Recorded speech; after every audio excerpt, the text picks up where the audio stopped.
Kasih karunia dan damai sejahtera dari Allah Bapa kita dan dari anaknya Tuhan Yesus Kristus. Amin.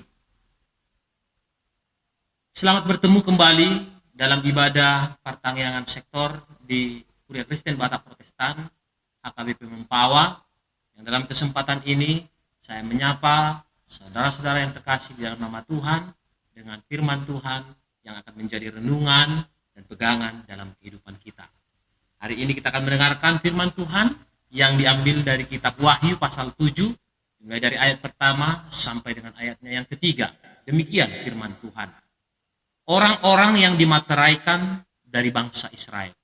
Kemudian daripada itu aku melihat 4 malaikat berdiri pada keempat penjuru bumi, dan mereka menahan keempat angin bumi, supaya jangan ada angin bertiup di darat, atau di laut, atau di pohon-pohon. Dan aku melihat seorang malaikat lain muncul dari tempat matahari terbit. Ia membawa materai Allah yang hidup, dan ia berseru dengan suara nyaring kepada keempat malaikat yang ditugaskan untuk merusakkan bumi dan laut. Katanya, janganlah merusakkan bumi atau laut atau pohon-pohon sebelum kami memateraikan hamba-hamba Allah kami pada dahi mereka. Demikian firman Tuhan. Saudaraku yang dikasihi oleh Tuhan Yesus Kristus, adanya suatu ancaman di dalam kehidupan kita tidak terlepas dari apa yang terjadi di sekeliling kita, yakni ada musuh yang tidak senang, yang tidak suka dengan keadaan kita pada saat ini. Seperti itu juga dengan orang-orang percaya, orang-orang beriman kepada Tuhan.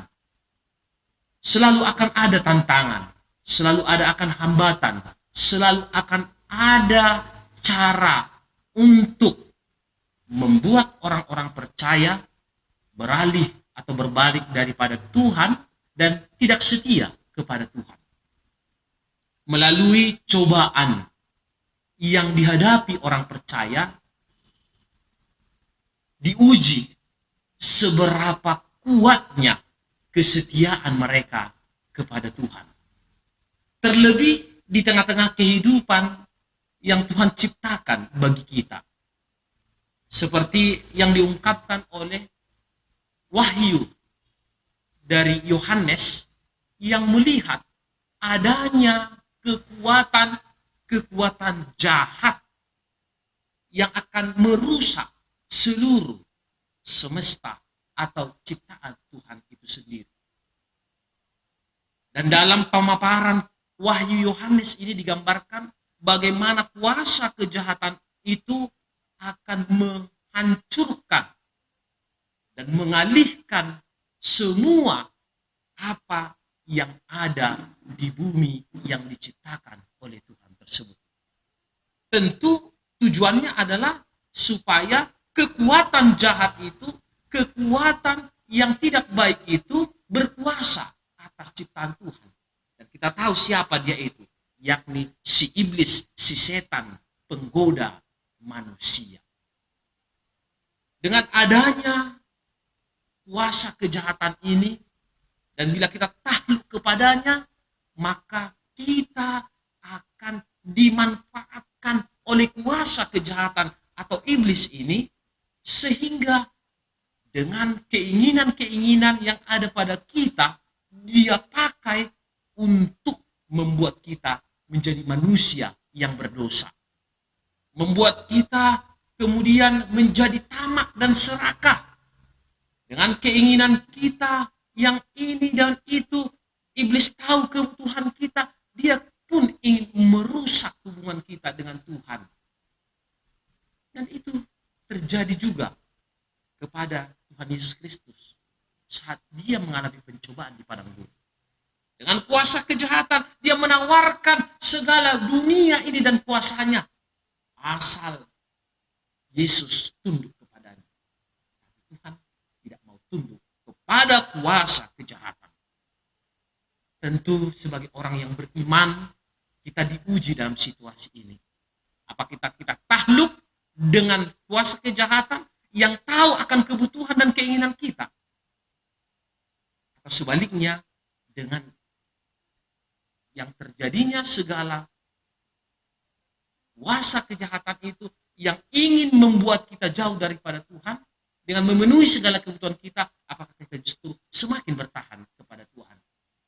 Inilah yang mau disampaikan oleh firman Tuhan pada hari ini, di mana Tuhan akan senantiasa menjaga orang-orang percaya, bahkan orang tidak percaya sekalipun, orang yang beriman kepada Tuhan, supaya mereka tetap setia kepada Tuhan.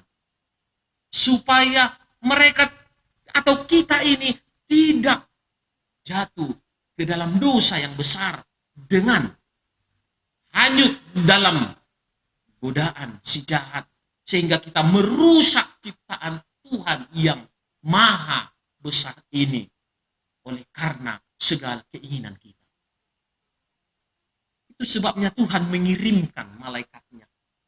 Apa yang digambarkan oleh Wahyu, Rasul Yohanes ini memperlihatkan sebelum kekuatan jahat itu hendak mencobai kesetiaan manusia, hendak menghancurkan seluruh ciptaan ini, Allah mengutus keempat malaikatnya untuk menghambat keinginan ataupun maksud daripada si jahat, yang dalam hal ini adalah kuasanya.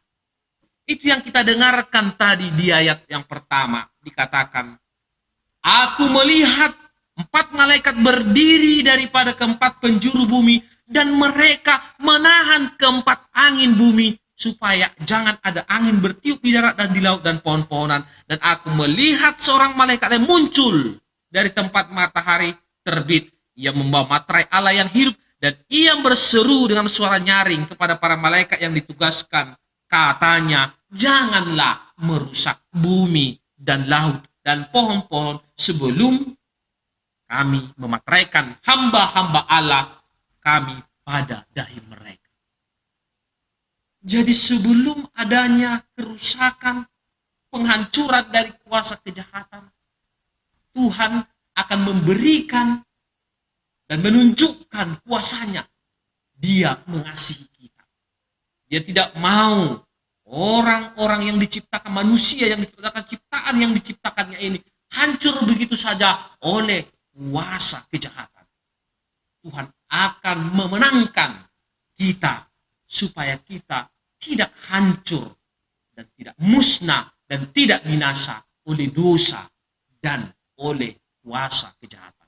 Untuk itulah, bila kita hari ini mendengarkan bagaimana kuasa ilahi itu menghempang kuasa jahat yang hendak menjatuhkan atau membuat kita berdosa, hari ini firman Tuhan akan memberikan pemahaman, akan menguatkan kita dengan beberapa poin pandangan pada hari ini.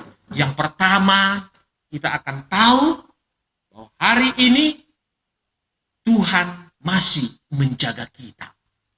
Tuhan masih memelihara kita. Bila pandemi COVID yang terjadi secara universal, secara mendunia hari ini, kita tidak tahu ini oleh ulah siapa, tapi kita tahu bahwa ini adalah karena kuasa-kuasa kegelapan, kejahatan, sakit, penyakit yang ingin membuat kita semakin rapuh dan jauh daripada Tuhan, dan semakin menyerah dengan keadaan ini. Tapi percayalah bahwa Tuhan tidak akan menginginkan manusia ciptaannya akan mati begitu saja. Ya, kalau soal mati, manusia tentu akan mati.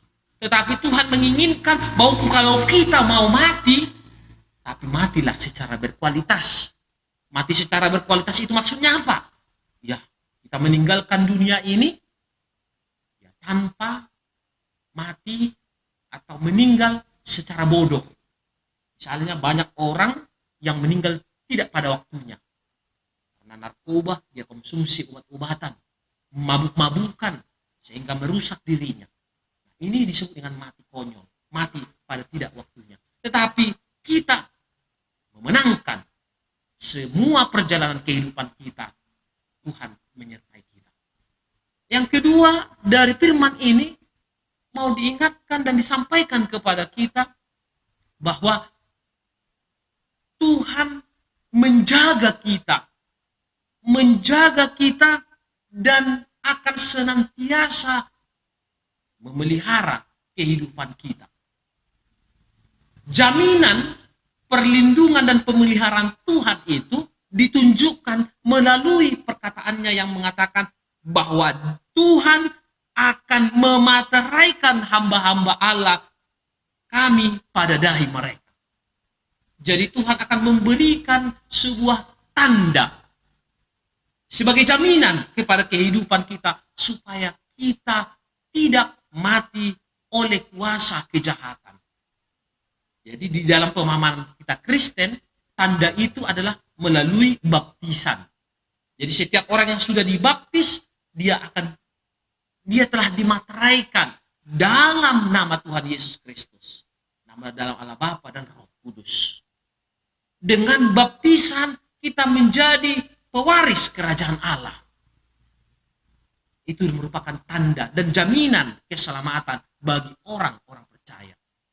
Jadi siapa yang tidak percaya akan baptisan, maka dia akan binasa. Tapi siapa percaya akan baptisan, bahwa dengan baptisan kita menjadi sakabona doh Tuhan, kita akan menjadi ahli waris dalam kerajaannya. Maka sekalipun kita mati dan kita dihanguskan oleh rupa-rupa kuasa dunia ini, bahwa kehidupan kita akan tetap kekal selama-lamanya di dalam kerajaan Tuhan. Yang ketiga, melalui firman ini, sekalipun ada niat jahat berusaha untuk mencelakakan kehidupan kita, atau ada kuasa kejahatan ingin merusak dunia ini, bumi ini, Tuhan akan memberikan tanda awal kepada kita. Tuhan akan mengingatkan kita supaya kita bijak dan kemudian menghindar daripadanya. Salah satu contoh adalah dengan situasi pandemi hari ini, Tuhan memberikan sebuah petunjuk kepada kita. Sehingga untuk kita bisa melewati, kita bisa setidaknya tidak terjangkiti dengan virus COVID-19 ini, Tuhan memberikan hikmat kepada kita, ya, sehingga ada pesan-pesan yang mengatakan jaga jarak, pakai masker, cuci tangan. Itu merupakan hikmat yang daripada Tuhan. Dia berikan tanda, dia berikan peringatan kepada kita supaya kita mawas diri dan supaya kita mampu menjaga diri kita dari segala pencobaan-pencobaan, baik itu kuasa kejahatan ataupun sakit penyakit, kecelakaan, maut dan sekalipun. Jadi Tuhan sudah memberikan. Jangan ketika ada bencana sudah diberikan kepada kita peringatan tanda, ya kita masih tidak percaya. Tidak, Bapak Ibu pernah mendengarkan cerita daripada Nuh yang terjadinya air bah. Tuhan telah mengingatkan Nuh dan Nuh telah memberikan peringatan kepada orang-orang banyak, tapi toh tidak percaya. Akhirnya apa?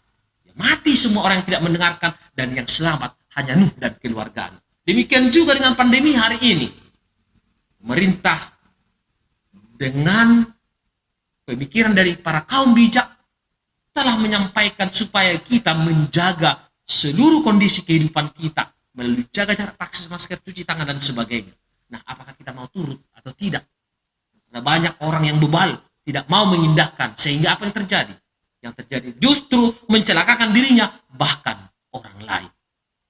Dan yang terakhir, melalui firman ini kita pun akan semakin memahami bahwa yang terjadi di dalam kehidupan kita ini bukan tanpa sepengetahuan daripada Tuhan.